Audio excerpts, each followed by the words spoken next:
Hello. Good evening, everybody. Thank you for joining us on this cold night. It's nice to see so many friendly faces. There's a sizable chunk of housekeeping and who we are and why we're here to get out of the way. So I'm going to launch straight into it. We are Writer's Block. Rather, myself, David, Bárbara, and Christa are Writer's Block. Rob is our guest speaker tonight. Writer's Block is something in the making. This is our first ever event, but the idea more or less is a community of writers figuring out writing, why we do what we do, specifically writing about the arts. We're in the beginnings of our first season that carries a focus on the visual arts, art criticism on visual art. The hope, the idea is to move into other kind of mediums and specializations, writing about music, writing about theatre, performing arts, that sort of thing. And the loose idea is to pair a talks program, one talk a month, or one talk every 2 months, with a workshop program with an ongoing cohort of writers that we're working with. The idea being that they speak to one another. We are interested in talking collectively, communally about what we do, the joys, sorrows, predicaments of the industry, and feeding back and using those conversations to inform what we do in those workshops, folding that back into our practice and our growing community of practice.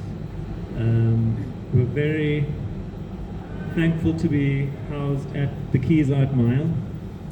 Keys shares a commitment to creating a space for dialogue, for thinking around the arts. Really, like I said, that community of practice. And I guess we all resonated with needing a space, or rather identifying a lack of spaces where artists, writers, thinkers, anybody interested in the arts can come together and think collectively. So thank you to Keys. Tonight is not just the talk, it's also the opening of Mark Morimola's new paintings, which you'll see on that back wall over there. They're collectively under the title Communion. It's a gorgeous selection of new paintings, so please stick around, have wine afterwards, and please engage those as well. What else? Have I summarized us correctly, guys? There's drinks. Rob's asking me to remind you that there's wine, water, cool drinks. Please grab. Sooner rather than later, I think. Now's the time. Okay, I'm gonna jump into introductions. So, seated on the end is Bárbara Rousseaux, an Argentine economist, researcher, and writer based in Johannesburg. Throughout her career, Bárbara has worked across disciplines and coordinated cultural projects, human rights initiatives, and worked as an arts journalist. She currently works at the Joburg Contemporary Art Foundation as project manager for Latin America and managing editor for the JCAF Journal. Bárbara is also the co-founder of Drift, a literary agency that represents African authors in Latin America and Spain. The texts on contemporary art, film, and politics have been published by Africa as a Country, Sunday Times, The Mail and Guardian, Le Quotidien, Art Throb, and others. Welcome, Bárbara.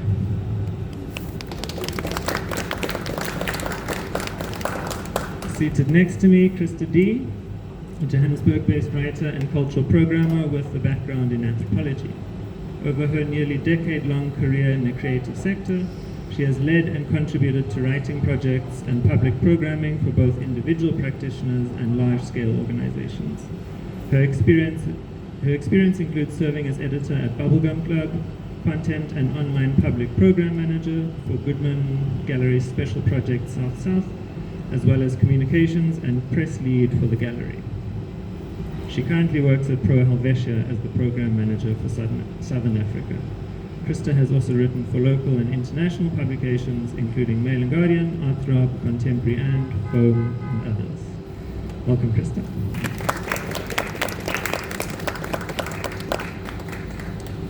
Rob Scher, seated in the middle, holds a master's in international relations from the University of Cape Town and another in journalism, specializing in cultural reporting and criticism from NYU. He earns his living as a content director at Razor PR. Occasionally, he publishes his and others' creative works on a publishing platform he co-founded called Phasmid Press.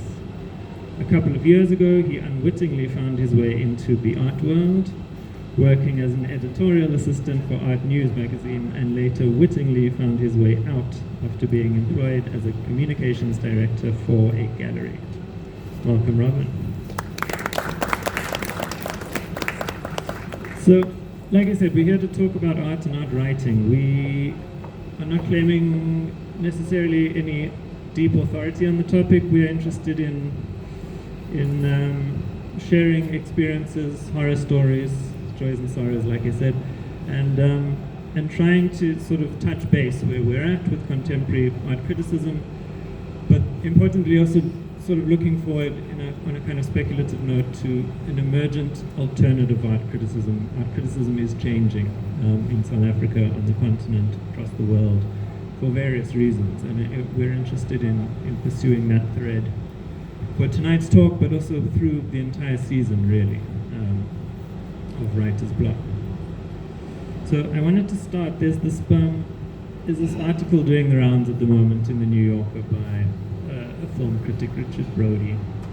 He's more or less writing in defense of the review. He's an American, so it suffers from a kind of insularity and a kind of lack of urgency in general. But there's some good points, and here's one of them. When writing reviews, critics are in the position of the public, watching a movie, attending a concert, seeing a play, buying a record. Reviews are rooted in the most fundamental unit of the art business, the personal encounter with individual works, and in the economic implications of that encounter. And then he goes on to quote or cite Pauline Kael, another prolific critic, who's really talking about the kind of key principle for criticism, or the key need in criticism is independence. Independent critics writing independently of the agendas, the kind of marketing needs of galleries, organizations, artists themselves. So I'd like to start with that in mind. Based here in South Africa, we are kind of fiercely independent, but it's largely situational. We kind of have to be. We're up against a lot. There's the kind of constant closure of mainstream media platforms. We lack spaces to gather. We can kind of come together and discuss how we do what we do. And many of us can't practically afford to be full-time independent critics as well, which I think is kind of one of the main screaming issues. So all these things in mind, I mean, how has it impacted all of your practices? Let's start there. And how have you necessarily evolved your practice over the years? I think transitioning out. Hello, can you hear me? Testing. Everybody's nodding their head. Fabulous. I'm going to kiss this mic. I think kind of since transitioning from being a bubblegum club person where it was my daily bread, and I really had to like engage with a particular kind of writing very intimately every day, to kind of moving to a kind of full-time work, paying work that requires a different kind of muscle or thinking around writing, and a different kind of mechanisms for writing, being leading the kind of press and communications at the gallery. There have been kind of like fluctuations, I guess, in the way that I would engage with writing practice. I guess more recently, thinking about the gallery work, there was less of a priority in terms of thinking about and kind of producing art critique necessarily. But the work that I would produce independently, because it was kind of selected out of like passion and interest,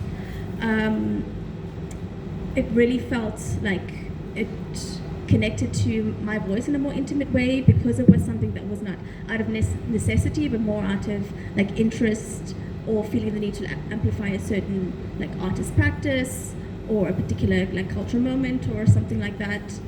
And also, I was thinking about this quite recently, that because focusing on like comms and press required a different kind of like writing practice, and because it took up so much time and thinking work, when I was doing the independent writing, or the writing for myself, in a way, it was almost like a craving that would get satisfied, and an opportunity to kind of break free from a particular like pattern or formula for thinking about writing, and particular platforms that dictate a way in which you must work with words.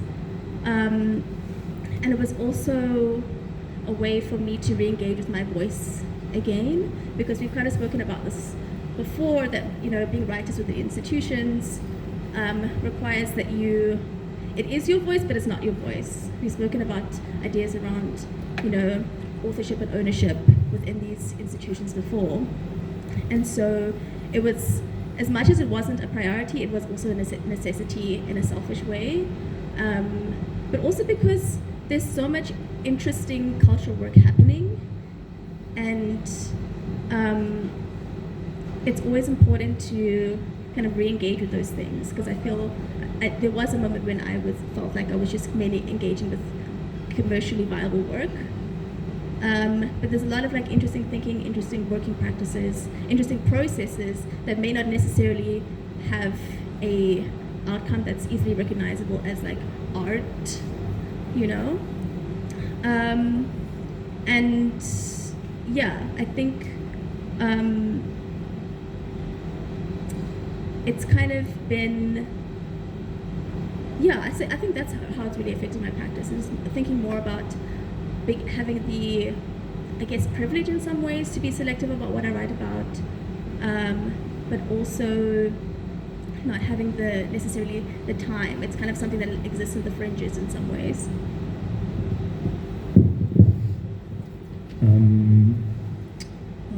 I grew up, my mother was a journalist, so I think I had a bit of a warped view about journalism, because, of course, being a journalist in the 90s is very different to being a journalist in, you know, the 20 whatever 20s we were in. And so, you know, I started, I guess, writing journalism in my student days. I worked for a blog, and I thought, this is great. You know, I get to write about whatever I want. So I was more interested in writing about music, actually. That was kind of my kind of beat. And I thought, you know, I found this great degree at NYU, Cultural Reporting and Criticism. I thought this sounds exactly like what I could see myself doing, and I went and enrolled, and you know, got into the program, and it was fantastic. I think I love being immersed in the practice, but something that started to occur during my year there, and is sort of a kind of discussion and the realization around the fact that, well, you're going to get out of this degree, but good luck finding a job. It's really hard. This is in America, where, you know, I guess they have even more money and bigger industry there, and even there it's really hard. And when Dave mentioned, you know, my slightly tongue-in-cheek bio about unwittingly finding myself in the art world, I guess it did kind of come about that I managed to get a position at an art magazine, and before that I hadn't really written too much about art, and I didn't come from a background where I formally studied art history or anything like that, but I found it was fantastic, and it allowed me to sort of write about, you know, really anything, actually, as long as I found some kind of way to link it back to the art. Coming back to South Africa, it was a tough realization that I was actually not going to really be able to use my degree that you know, I'd spent several years working towards, and, you know, costly endeavor, etc. The thought of actually getting a job as a critic in the country, I'd already accepted that wasn't going to be a reality. So I found a job still within the industry, and that was great because at least I was still using the things that I'd learned. But I think, as Christa touched on, I think when you sort of become more part of the machinery, that also does an unfortunate thing too, which can sort of show you how the sausage is made, and that in a way also can taint your ability to almost have that critical distance that you need. So it definitely impacted my practice, and for a time I felt like I didn't really have a voice. But something that I think is important is giving opportunities to writers, and the times when I would write about art would be when I would be given, say, a commission on occasion, maybe once or twice a year, very infrequently, but given a commission and the opportunity to write about a specific show or an artist's practice, which would come through, I guess, a publication or an artist who wants something written about their practice.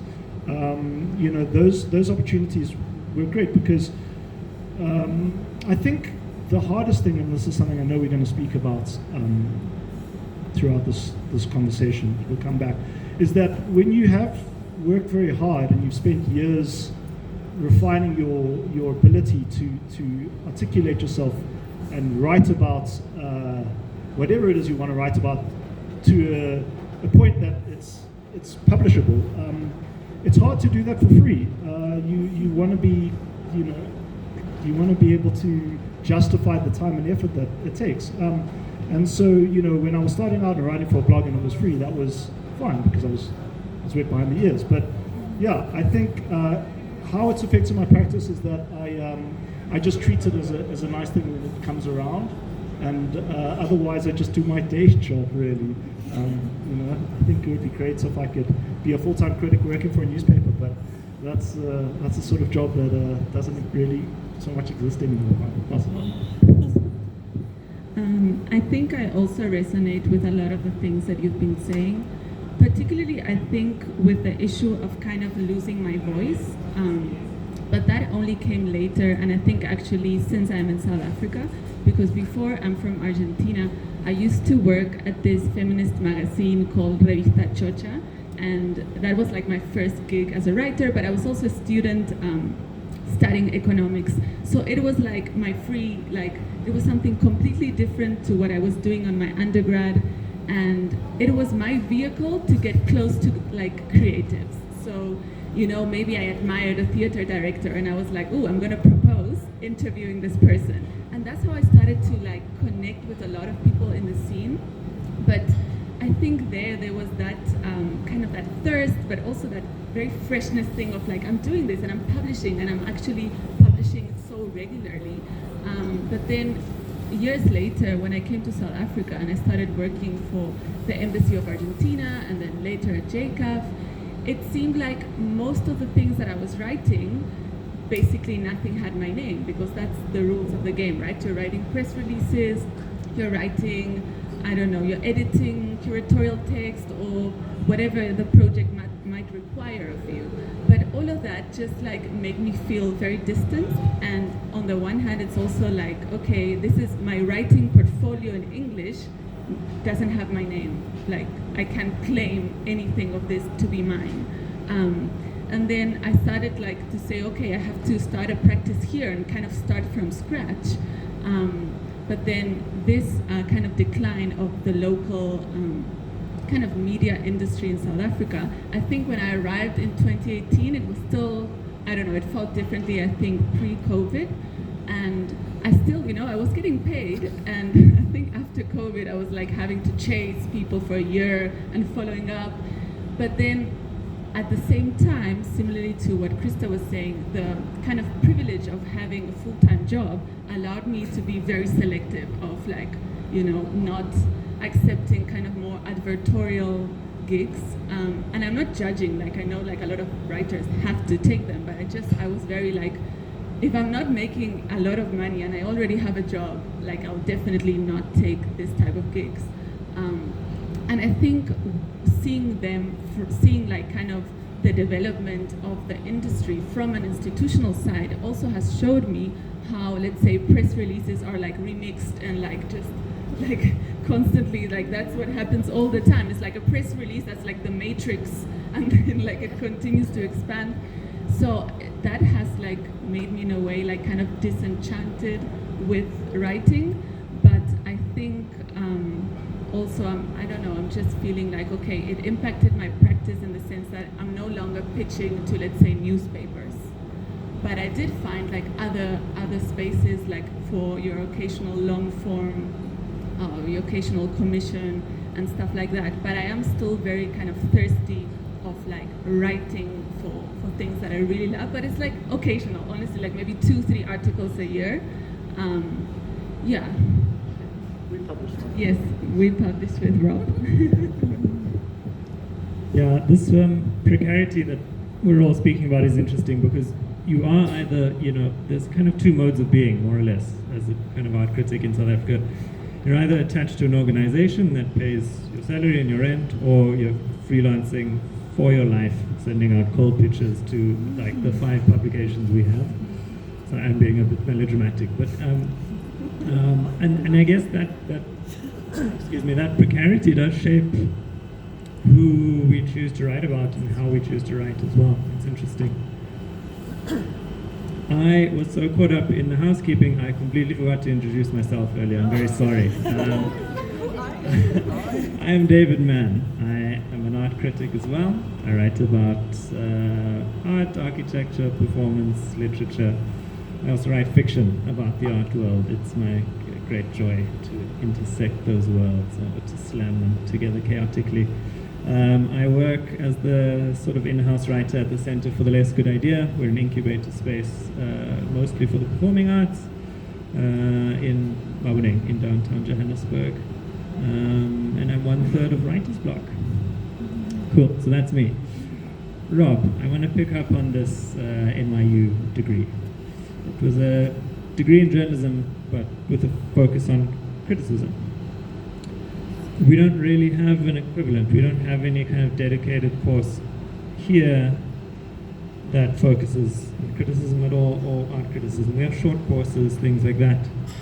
I studied in Makanda, at the university's Sam hostel known as Rhodes. And in the backyard of Makanda is the National Arts Festival, which happens once a year, every year. I mean, it's a kind of no-brainer that there should be a kind of dedicated arts course there, right? That's your kind of playground, your training ground. But we sort of, make do with the opportunities that come to us. And I think there's pros and cons to that.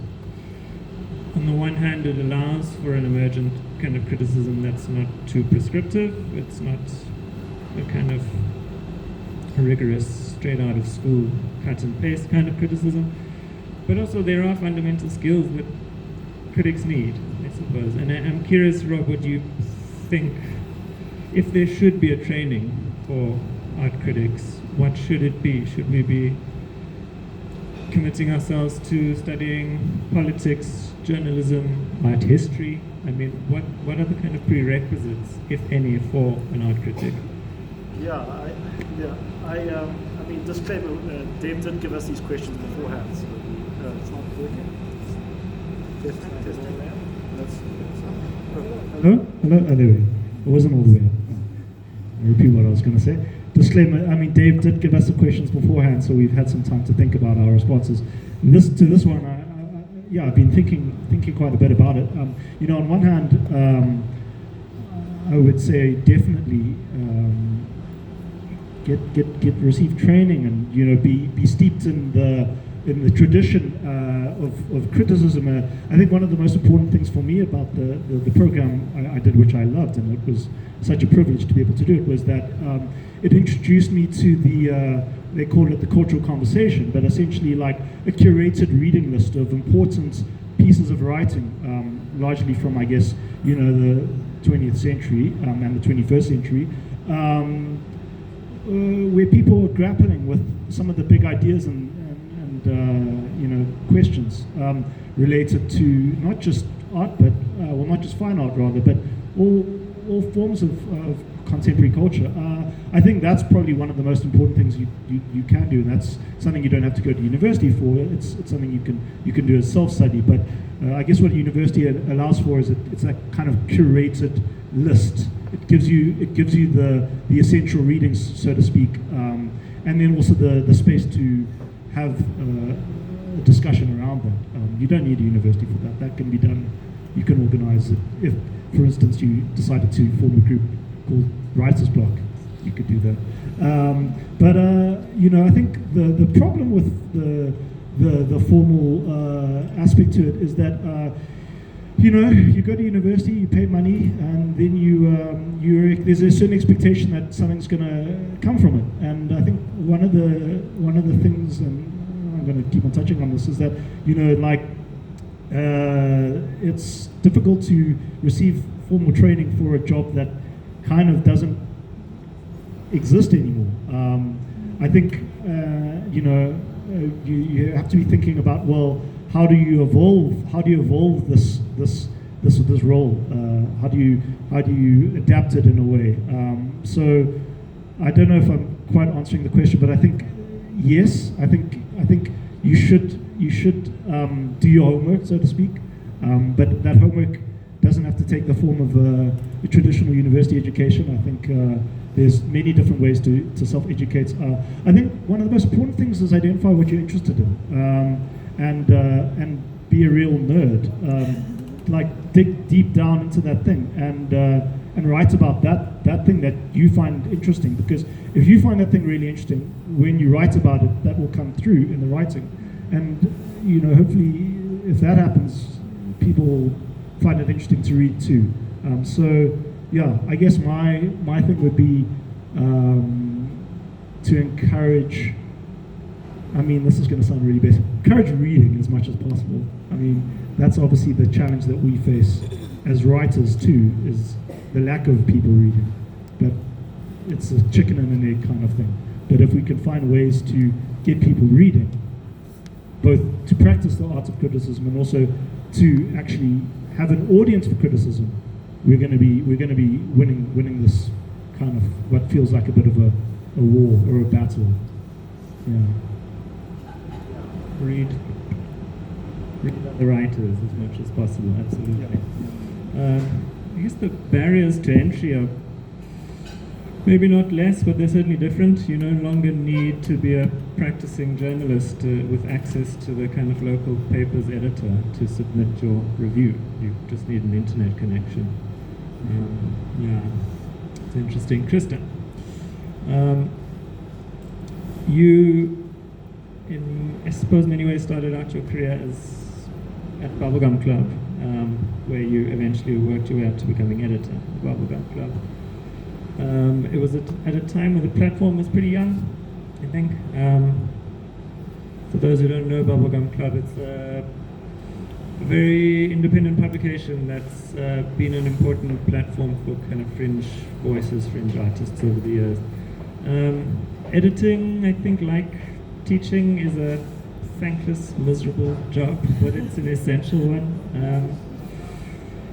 We have less and less editors these days as well, dedicated editors to work with writers, hone pieces, craft voices, all of the kind of vital, life-affirming things that editors do. But let's have a view from the inside. What was your experience as working as an editor at that time, which was, I think, 2018 or so? And how have things changed? Yeah, I mean, Bubblegum Club was young. I was also very young as a human being in the world. Also maybe a little bit naive, being like my first like real gig, and also learning about my own voice as a writer, and then coming through a particular kind of framework of how to write about culture as well.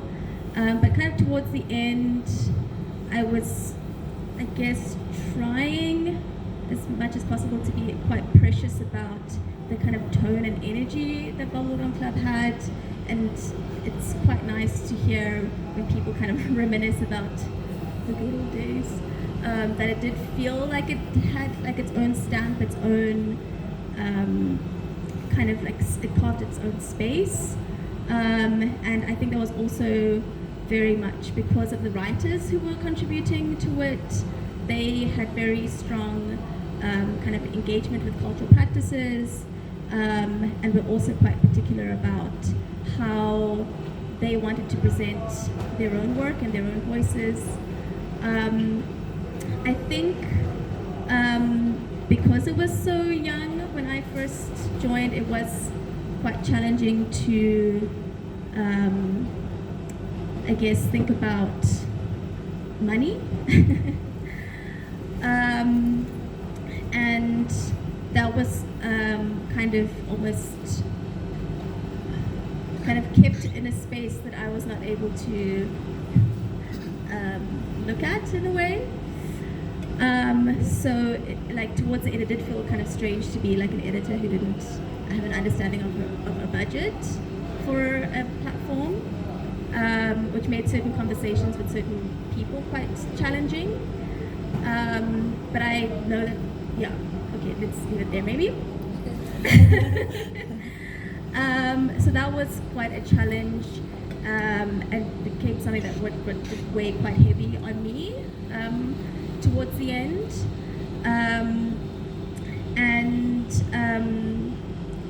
I mean, there was a lot of kind of learning on the job.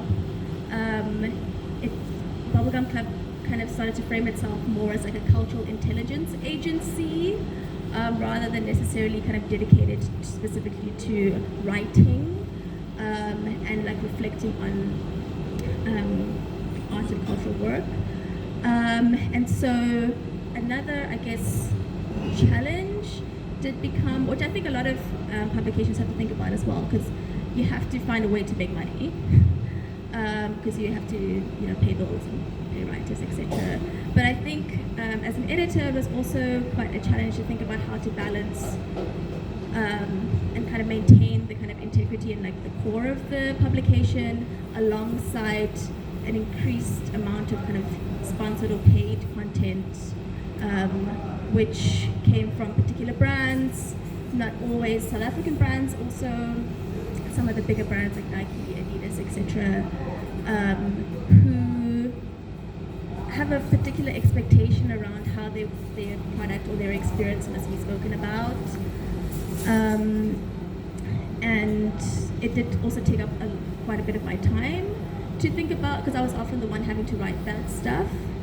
So it did take quite a bit of my time to think about how to like balance that along with the kind of expectations around like tone and things like that. You can't be critical necessarily of somebody who's saying, this is basically advertising.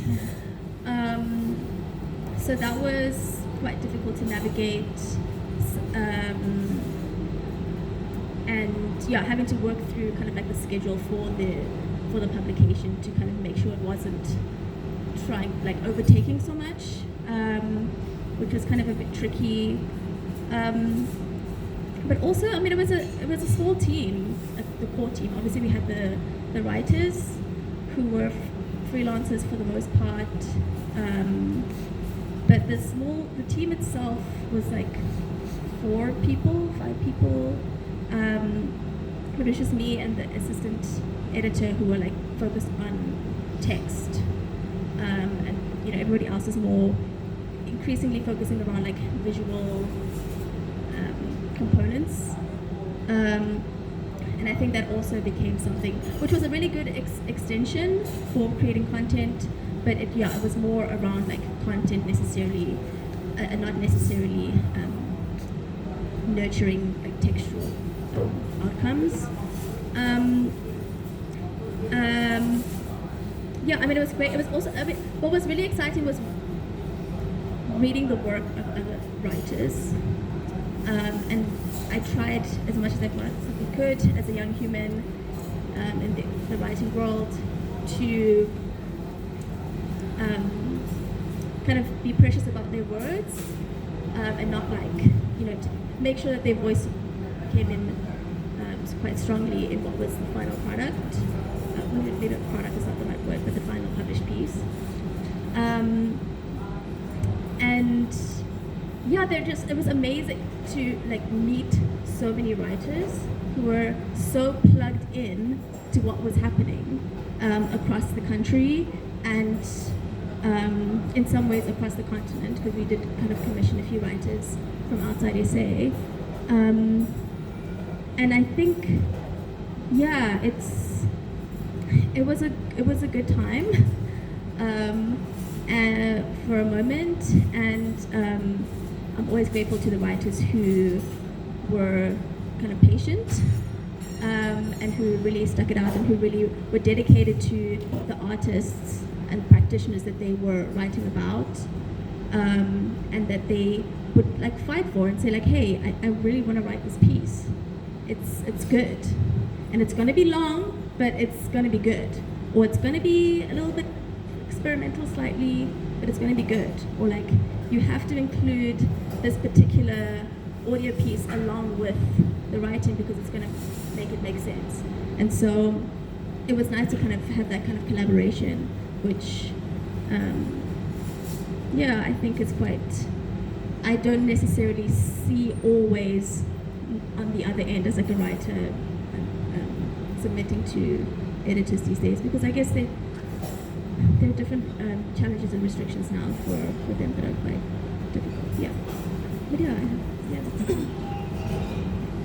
I mean, writers need editors. It's an essential relationship. You can't write in isolation. You need that external eye. You need somebody to look at your work and say, you are carrying a bias. This is a lot of shit. You're waffling. You're not being honest. All of those things. It's not just kind of dotting I's and crossing T's. I mean, my 2 cents on this, I've also edited my share of publications. And it's difficult because you want to foster that relationship with the writer.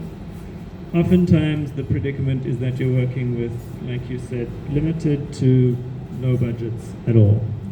You're asking people shamefully to write for free. And then there's a dynamic that emerges. You feel that you can't ask a writer to rewrite, to send a piece back, to shape it and craft it because they're not getting paid for this thing. And it's one of many predicaments, I think, in our kind of arts media landscape, but media landscape in general, yes. But it's not to say that we have a total lack of good editors out there. Yeah. On a similar note, we've spoken about this kind of dwindling state of arts media, of publications. One of the things that happens when we lose our publications is that we lose a proximity to one another as writers. We lose that community of practice that we've been talking about. Last year, Bárbara, you and I had a chat at David Crit, along with Christa as well. You mentioned mentorship as being such an essential kind of part of your career as an arts writer. In the kind of increased absence of a community of publications where we can gather, have these relationships with fellow writers, fellow editors, where are we finding that mentorship? How is it happening today? What is a kind of contemporary community of practice looking like for arts writers? Yes, I think for me, mentorship has always been really important. I think back from when I was a teenager or early 20s, I was doing a lot of theater. So in Argentina, it's quite common that you would get these workshops with let's say theater directors or theater writers in the evenings. So it's not like a kind of formal institutional framework, it's just someone on their studios, but people do take it seriously, right? So it's, let's say, twice a week, 8 to 11 p.m. So it's demanding. And I kind of got trained in this theater kind of practice, and a lot of it required writing and also improvising, right? And a lot of the improvising required a connection with your peers. You had to be very attentive to what they are proposing, right? But a lot of the kind of background work that we would do that let's say some of my mentors, so to speak, would propose would be kind of write in a collage mode. So they would encourage, let's say, you're in the street and you hear a phrase that you find intriguing, write it down. like it's kind of common creative writing practices, but at the time for me it was like very exciting. Like I'm building all of this collage, unique things of like, you know, what I'm hearing in the train, and I'm reading a poem and this word, like all like that, right? And there's something around that that I really carry with me because, and I think perhaps different to Rob, like I didn't have that kind of cultural education. So I think for me, my approach to writing is always in relation to other things. It's always like, when I write about, let's say, an artistic practice, I'm always thinking, okay, where is this situated? What happened politically in this moment or economically? Or this book that I read? And it's common for writers, but for me, it's where I anchor my own writing. So that on the one hand. And then in South Africa, when I came here, as I mentioned before, I didn't have a portfolio in English. So I felt like I was like a scammer, like, yes, I'm a writer, but like I didn't have anything to show. So a couple of years ago, I was in Cape Town, and my former landlord, who is a writer, she's an excellent writer, we went together to a show at Norval called When Rain Clouds Gather, like Bessie Head's novel, curated by Nontobeko Ntombela and Portia Melati. And I was like blown away. And I was like, ooh, I wish I could write about this. And this person, Cindy Lee McBride, was like, oh, why don't we write together? And I was like, would you do that? Why would you do that? Like, you can pitch on your own. You don't need me. She's like, no, let's do this together. And that was my first kind of piece in English. And because of that, that allowed me to then, you know, pitch a second one and be like, oh, I wrote this. And then that kind of building up. So I think that's why for me it's like really important, because I don't think I would be able, you know, to be where I am if I didn't have that first, you know, push. So that was, I always mention it and I always credit, because I think it's been really great. And in terms of like a community of practice or where we gather, I'm not sure, but I can say that for me, what really worked was to kind of have like a feedback mechanism with other people. And it starts like close. It starts at home with your partner, with your family, like, oh, read this that I wrote. And it also starts by one being, or having the openness to reading other friends' things, from like a cover letter for a job to like your master's kind of research proposal, those things. And through kind of that sharing, you start building your own little community where you A, learn how to receive feedback without taking like things so personal, and B, you learn how to give feedback, like to be sharp but also be caring and gentle but sincere, and that has really worked for me. So it's not like I don't have like a physical space of gathering, but I do have like this digital community of friends, and that I send stuff, they send stuff, and yeah, that's been really beautiful and kind of useful as well, and strategic. Yeah.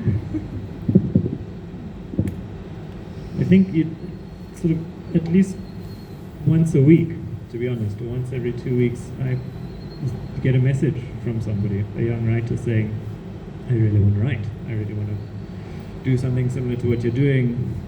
How? Where do I start? Where do I begin? It has this kind of dual effect on me. I'm so sort of overjoyed that in this world that's always on fire, people are still wanting to write and do that kind of beautiful work of making sense of the world through writing and engaging with the arts. And on the other hand, it's totally heartbreaking, isn't it? Because you don't really have the answers. When somebody says, I want to become a writer, I want to write about art, where do I go?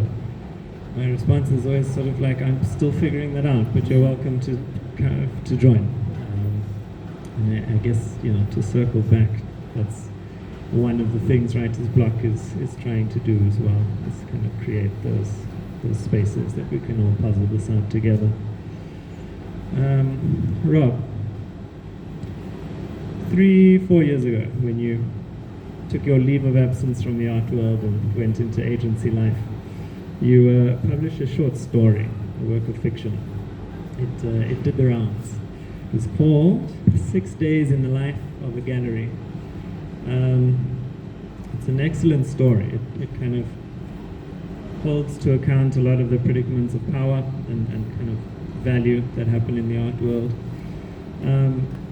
I love it, I mean, personally for selfish reasons, because that's one of my interests, is fiction as a valid form of art criticism.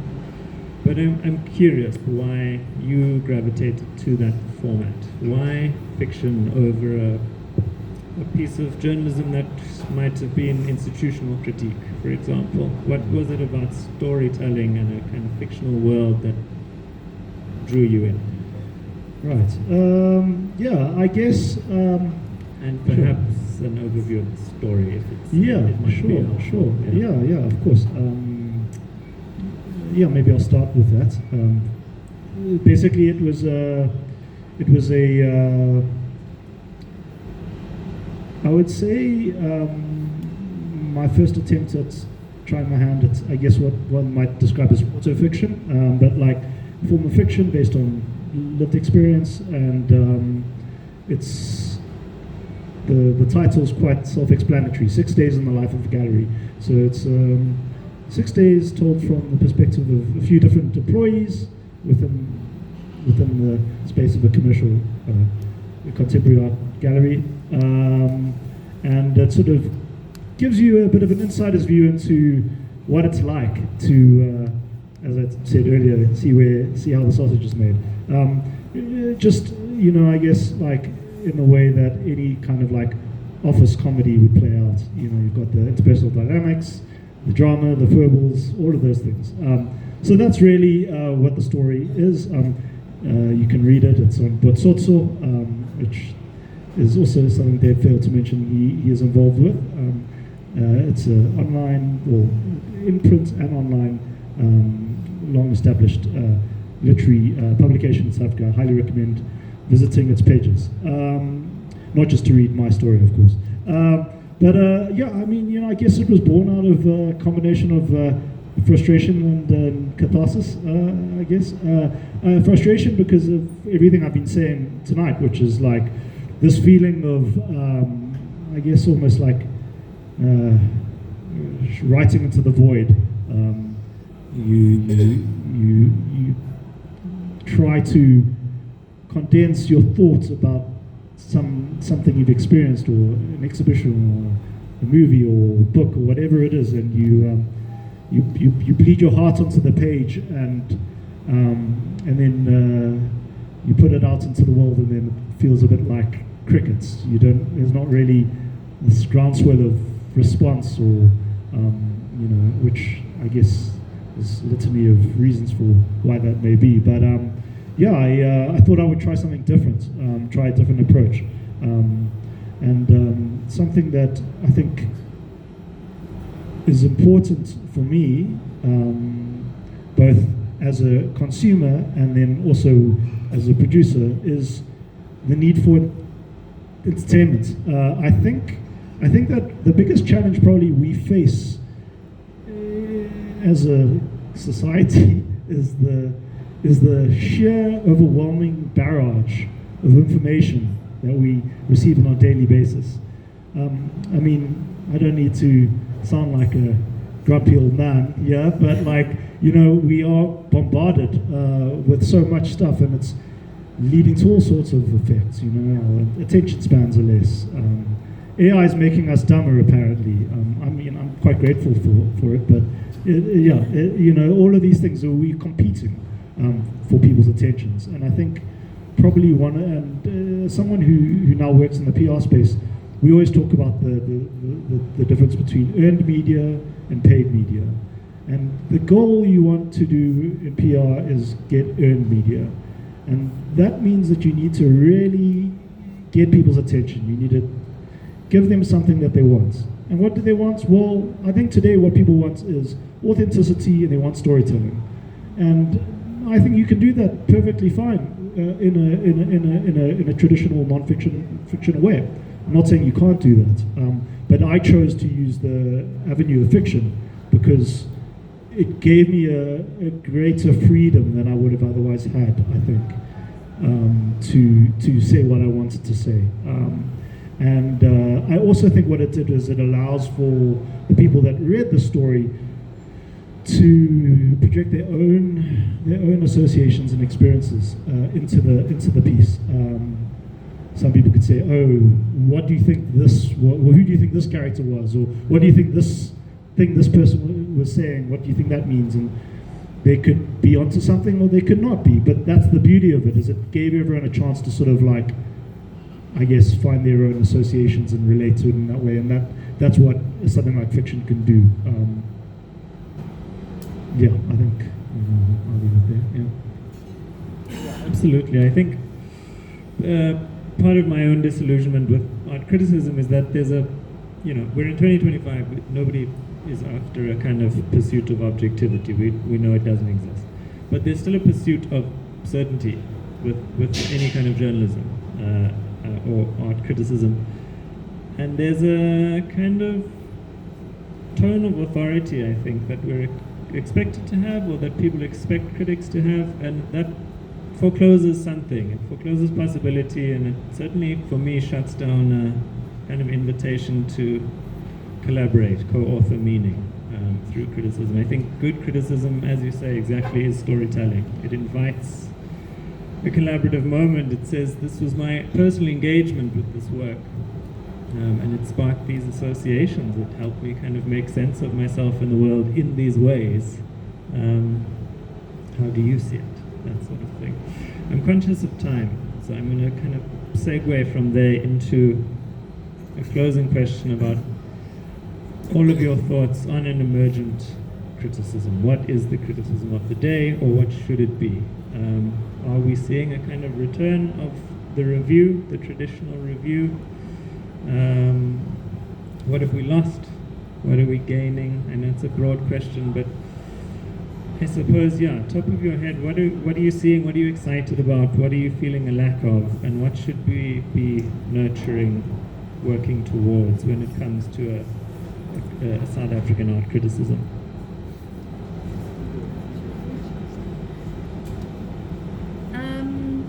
I mean, this is kind of a tricky question, and I guess this is why we decided to make this a focus for the whole season, a whole 6 months of chats. I mean, I guess there's still an interest and a desire, but not, I think, what is interesting for me actually is thinking about, I mean, maybe putting my editor hat on, but thinking about like the platforms that people are using. I mean, I mentioned earlier in our like pre-discussion around like newsletters and things like that, and around how, particularly I've seen a lot of people starting like Substack newsletters, and how people are recognizing like, okay, there's no way for me to publish, so maybe let me start my own audience. But also something like Substack also allows, over time, if you build enough, a big enough audience, as a writer, you can also monetize certain components of what you put out.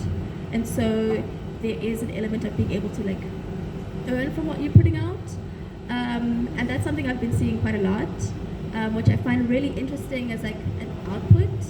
I know this doesn't necessarily speak to the content of like art criticism and reviews, but also I've seen like a lot of younger practitioners who are within, I guess, more like restrictive spaces, let's say like working at a gallery, etc., but working within the parameters of that and producing like programs within the spaces that they're existing in. And I think these kind of like interesting, like almost like insurgent practices within the parameters of that space. I mean, we have like Azza and Musa who are here, who are, I think, are doing a really nice job with Stevenson. They understand what that space represents and understand the purpose of it, but they've also built a really interesting like baby program within Stevenson, and they've done some really interesting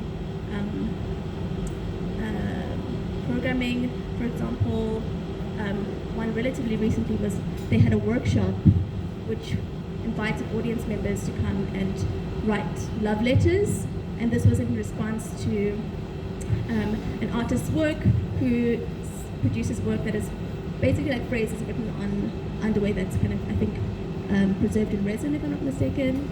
And so thinking about writing practice that also engages the audience in an interesting way. And yeah, I think this like allowing themselves to kind of carve a space of independence within the kind of structure that has a very particular agenda is also quite interesting to think about, because I guess not everybody's able to do something completely independently. And so like how can you bring voice within those structures, I think is a really interesting point. And yeah, I mean, I guess it's kind of an open-ended question, but I've been thinking about like, yeah, platforms a lot, like where can people put themselves out, and like what frameworks can we attach ourselves to enable conversation and enable exploratory writing practices that are kind of reflexive, but also allow for certain things to grow, it's like some seeds to be planted that don't require us to not be able to pay our bills, you know. So, I mean, I think I've taken your question somewhere else, but yeah. No, I actually going to build off what you're saying, because I don't have a good answer to your question with regards to where do I see emergent criticism coming from. I don't know. I personally don't know where it is actually coming from. My answer would be it's not, and perhaps it is, and I'm mistaken. But I think how this conversation started and what Christa's picked up on, which is so important, is the need to create opportunities for that emergent criticism. I think like emergent writing, let me say. The challenge, and this is a challenge faced by media in general, is how do you maintain independence, editorial independence, when money is involved? Because when money is involved, the source of where that money comes from, is often going to exert some level of, I guess, be it politics, be it, you know, it comes with its own set of complications. So it's like, how do you get the money, but then also still have the freedom to say and write whatever you want? That's a huge challenge. In the realm of art, you've got the thing of like, how can a gallery give a young writer money and say, well, you can write whatever you want? That could potentially come back on the gallery. It could be a very bad thing for them. So it's understandable why there would be a certain like implied standard or restriction to what exactly that is. But then that goes against the very project in itself. You should be free to write whatever you want, because if you are free to write whatever you want, that thing that you write is going to be resonant. So it's a conundrum. It's a conundrum. I don't think the answer is simple, because if it was, well, we wouldn't be facing the crisis we are currently facing in the media industry in this country, where publications are desperate to get any kind of funding. The newsrooms are narrowing, and it's a challenge, and they're having to rely on more editorial type of stuff to pay the bills. So it's not a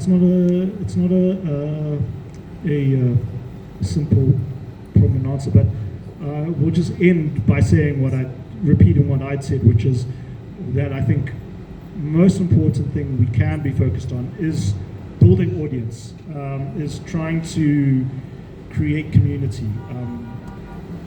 The fact that there's this amount of people gathered here on a cold Thursday night gives me the hope that like there are people that are interested in the subject, and there are people that want to see more of this.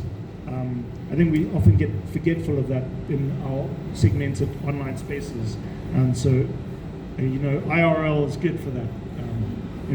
More of this. I think what I have been thinking a lot is like how kind of the type of writer, who are the writers, right? And I think there's a lot of like multidisciplinary beyond like the buzzword.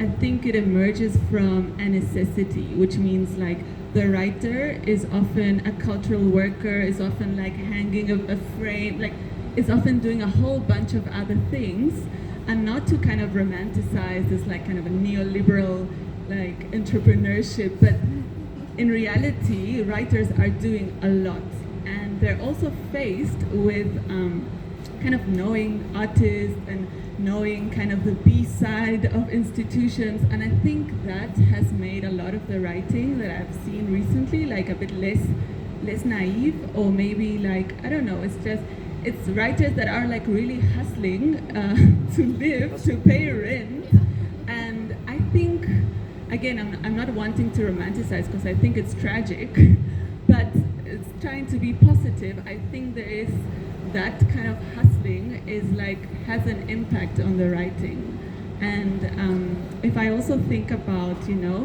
a lot of people say, oh, there's all of these online spaces, you could, yes, but it's tricky. Recently I read this article that really like shocked me, and maybe it just proved that I'm like very naive, but it's like there's 2 streaming platforms in Argentina that is like, one of them is like, really left side woke, and the other one is literally fascist, are owned by the same majority like shareholder. And I was like, no, how? And it's like, that just made me realize we're just like in silos, having debates, and somebody's making money. So I was like, no, we need to hack the system. Like, how, like, is everything fake? Like, I don't know, I had like a mini existential thing, but it's like, I think it comes down to, okay, what is real? Kind of philosophy, what is real? But like, I don't know, being here is real. And I don't know, there's something around, back to basics. And I think another thing that I think about is like just time, Like, it feels like maybe before, like, there was more time to read other people, there was more time to just spend, and now it feels like if one reads something, you have to be very committed, there's so many other things that are pulling you. So I think it's going back to, maybe real life. It can also be digital, but like real interactions where we're committed to give other people our time. Yeah, that's it. We've been chatting for an hour, which feels exactly the amount of time to just start scratching the surface of a topic like this. It's kind of, there's so much to be discussed. And I think, that's the idea, is to continue these conversations here publicly, in collaboration with you all and with Keys, but also in our own spaces. On that note, please sign up to our newsletter, follow us on social media. We'd love to have that conversation and keep that kind of community going and growing. And let's chat now afterwards as well. After this talk, please share thoughts, comments, considerations. On that note, we don't have a huge amount of time, but if there are any burning questions or comments. Can we start here? I hope it doesn't feed back. Can you guys hear me? Can you guys hear me? Okay, hi guys. My name is Wanga, short for Wowo. I'm giving you both because on LinkedIn it's one and on Instagram it's the other. But anyway, so I'm a young writer. Well, I'm 26. I don't know if that makes me young, but okay. So I initially studied strategic brand communication at Vega, and I worked in advertising. I worked in the nonprofit industry, and I've kind of found myself having pivoted into writing about art. My dad was a collector, so I've been exposed to art all my life. But I used to work for a record label, and I lost my job a year and a half ago, and finding a job was really hard, so I just decided to make my own opportunities. And so I started a Substack. And my editor, so now I'm writing for a magazine. The magazine is relaunching now in August, the first issue. And she found me via my Substack. And my question to you guys is just along the lines of how to maintain my voice. So when she found me on Substack, I had written 2 articles. And both my articles, I had received feedback from artists who follow me on Instagram and a couple of curators who had said that my writing style or my tone would be very controversial, especially to the older generation in the art space, because they're trying to make art very gatekeepy, and my whole thing is making art accessible, especially to my peers. So when she found me on Substack, I'm assuming she loved my tone, and that's why she got me to write the flagship article for the relaunch. And then when I was writing and I submitted the first draft of one of the 2 articles I was writing, she asked me to tone it down. And I was so confused because I thought that my rawness, unfilteredness is what had drawn her to me. But now she was asking me to tone it down, which I did, and I'm still happy with what I submitted after having it toned it down. But now I feel like what I'm writing for the magazine versus what I write on my Substack is a little, I don't know, I feel like there's a bit of a disconnect. Maybe not from a reader, but definitely from me as the writer. And I just wanted to know, like, how do I go about maintaining my voice? And also you guys touched on mentorship. And to be quite honest, when I saw that this was happening, that's why I came here. Because I was like, I've got so many questions and so many people are giving me their unsolicited opinions, and it's just really confusing me. And maybe it would help to have a platform like this where I know that I can kind of get that sort of mentorship. So yeah, I just thought I should add that in there, that like that's one of the reasons why I'm here. I know I need a mentor, and finding one is extremely hard.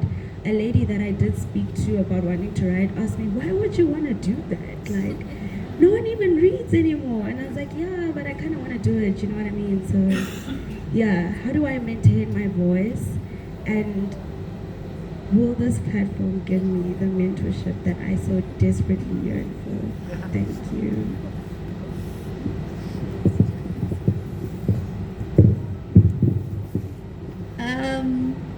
Firstly, please continue to write.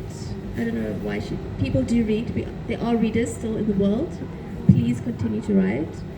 And I think because you're a relatively younger writer, I think it's important to maintain your own platform that you started for yourself, and that can be quite key in kind of maintaining your voice. It's a really tricky question to answer. I think it's just it's gonna have to be like a constant negotiation, I think.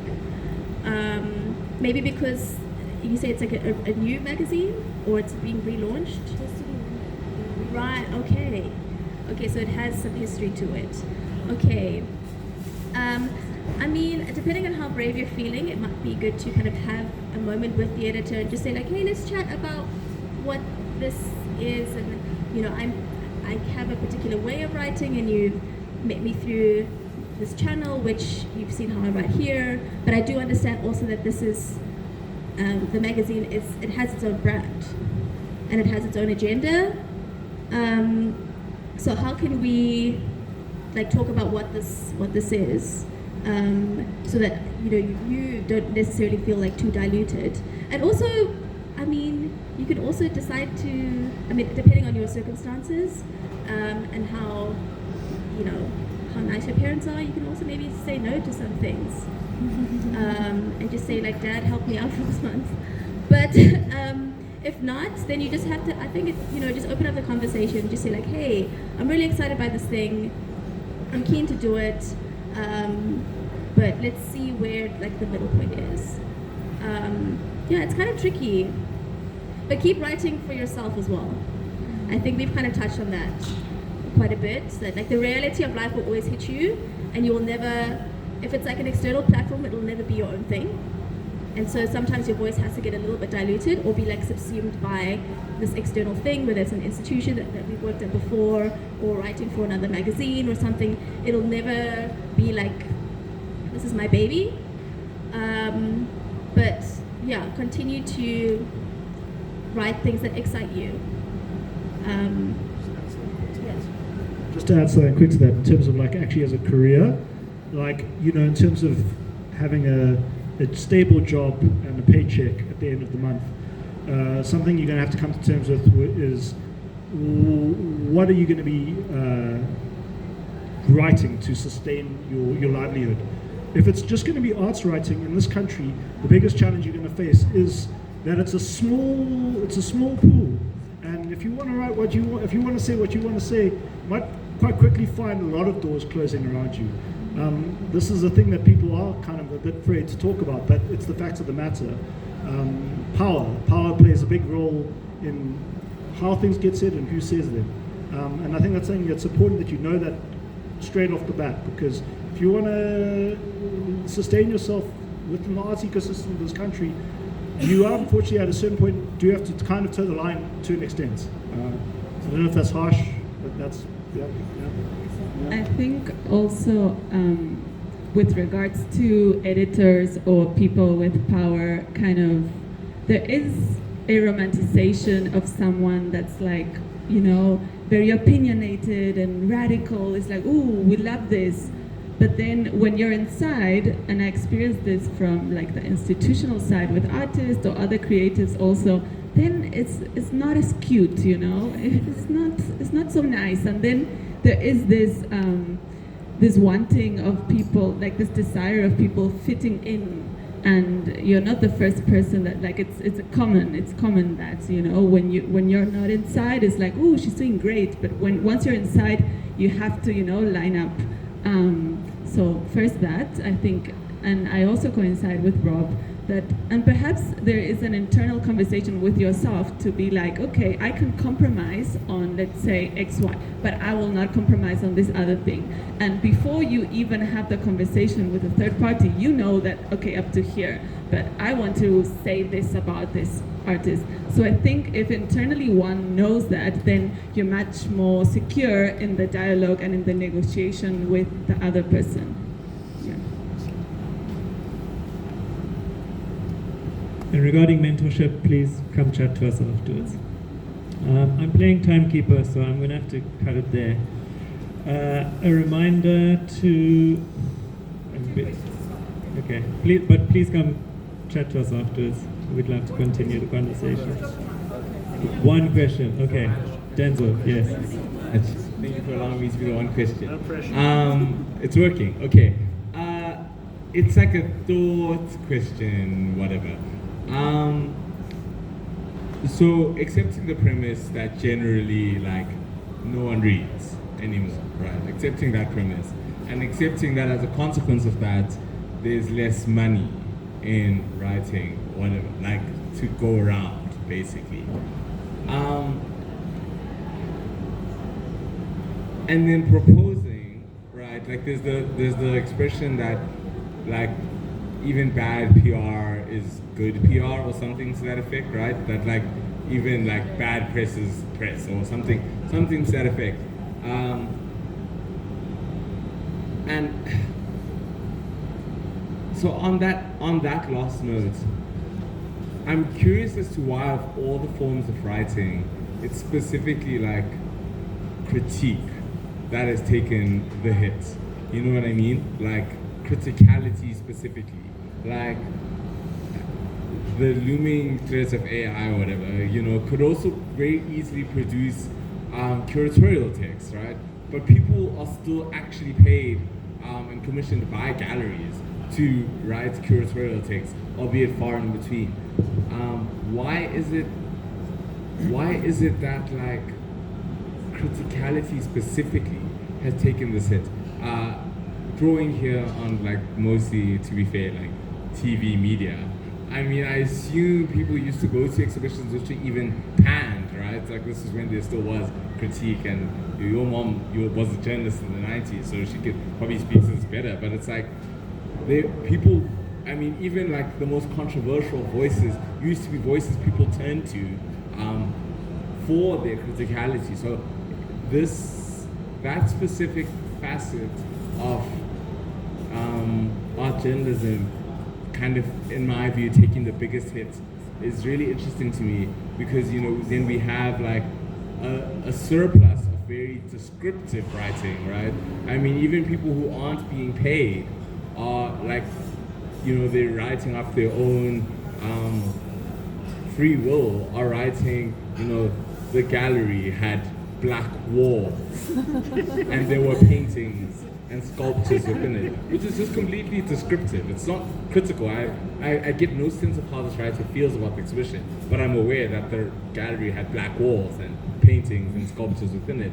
And I think this is maybe one last facet of my thought/question is like, then we have, Dave, as you mentioned, like fiction as a way to kind of as a valid form of critique, and I fully take it, right? Because we can infer things as the audience, but maybe that also kind of necessitates a little bit of being in the know. If like a fiction piece is written and there are certain references made, whether true or not, you read that better if you're already in the know, in the art ecosystem or whatever. And then you have the likes of, and I think it's really scary that I think if I had to think right now who the most prolific young voices of like critique, it's like the Jerry Gagosian Instagram page, which is dystopian. Like memes are our closest, I think, like proximity to critique. So, and all of this to say, I don't think humor or fiction is necessarily like not critical, insincere, but it also requires a bit of being in the know. Like you might not be in on the joke or in on the critique. It's not a joke, it's a critique. As opposed to just straight up saying the painting was bad because of this or that reason, or good because of this or that reason. I'm just curious as to why that took the hits, if there might still even be commercial viability in critique, because it brings people to see things, even if they think it's a bad thing. And great, this is great. This evening has been great. Short, sharp answers only, if there are any. My very quick one is, we're living in increasingly moronic fascist times, and with the rise of fascism comes the death of nuance. People want to be told something is good or something is bad. They want flowery, ekphrastic writing that is easy to digest. They don't want to be told people are dying, things are horrible, and this is how this is kind of putting us into that world or that state of being. Yeah, short, sharp answer. One more thing, and like Rob mentioned earlier, it's difficult to write critically because you're up against increasingly few outlets, publications, people who have the money to pay you to write. If you piss someone off, you might not get hired by them again. It's a real thing. I think also what you were mentioning around people that on their free will are very descriptive, it's also people are interpreting that writing something descriptive and gentle is a form of access, and it's a form of getting on that institution and that gallery's kind of good side. So I think is a strategy, and I think being critical is really scary. And that's why fiction is a very valid form of accessing that, because if you start name dropping, it's like, ooh, what can happen? Like, I don't know, I don't want to test it. But like, at the same time, me personally, like, I'm very intrigued. Like, I want to, but it's also like, ooh, I'm a bit scared. So I think a lot of people feel that way of going full on, like, a couple of years I read an article, and it was in Mail and Guardian, and it was like really critical on a Standard Bank Art Gallery show like a couple of years, and I was like, wow, the spies, like how did they do it? It seems like very remote now, and I think it's because of that, like people that are paying don't want you to be critical, and if you're writing and you want to build a portfolio, you want to be on the good side, but I think it's up to us to get the courage to really take that step. Yeah. And I guess also more like a practical note is that I guess it's related to the lack of funding for publications. They're very particular about how many words you get, and you get fewer and fewer words as the years go by about how you can write, and it's quite difficult. Maybe that's part of the challenge, to produce a text or something that you can say like, wow, this is like a really interesting like critique of a particular work or show artist, and it's 500 words or less. So it is kind of tough.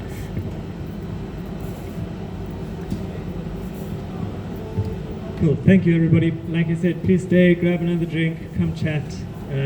see some art. There's Mark Modimola and there's Gallery One's gorgeous collection of South African modernist art over there. I'd just like to say thanks everyone for coming, and big ups to the Writer's Block. Please follow them. Let's keep this going. I do think that we need a lot more art criticism, cultural writing. It needs to be encouraged, and the only way it gets encouraged is if it's supported. So thanks for being here, and tell your friends.